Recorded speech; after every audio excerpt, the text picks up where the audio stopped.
তো দেখো হালকা হালকা শীতের আমেজ শুরু না হতে হতেই এদিকে শীতের মেলা শুরু হয়ে গেছে।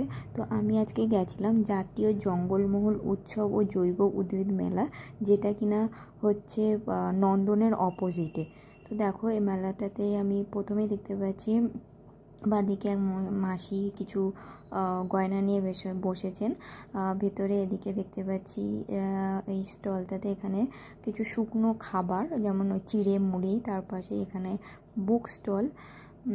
ঠিক তারপরেই আছে ওই ঘর সাজানোর জন্য কিছু মাটির জিনিসপত্র, এবং কারো যদি গাছের শখ থাকে সেই গাছের যে সমস্ত জিনিসপত্র হয় সেগুলো কিন্তু এখানে পাওয়া যাচ্ছে। আর এই জিনিসগুলো খুব সস্তাতেও পাওয়া যাচ্ছে।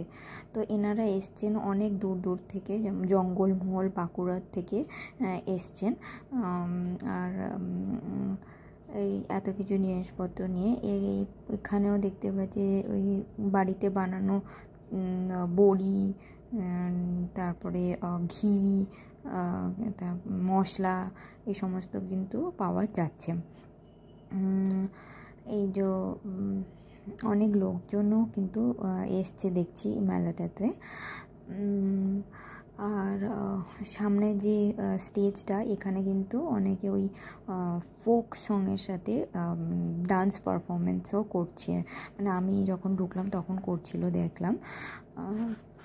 তারপরে এই দিকে আমি দেখতে পাচ্ছি আরও কয়েকটা স্টল আছে, যেমন এখানে দেখতে পাচ্ছি এই স্টলটাতে দেখতে পাচ্ছি তেলের বোতল সাজানো, মানে নির্ভেজাল যে তেল সেই সমস্ত তেল এখানে পাওয়া যাচ্ছে। তার পাশে কিছু গয়না, হ্যান্ডক্রাফটেড ব্যাগ, শাড়ি, এই সমস্তও কিন্তু পাওয়া যাচ্ছে। তো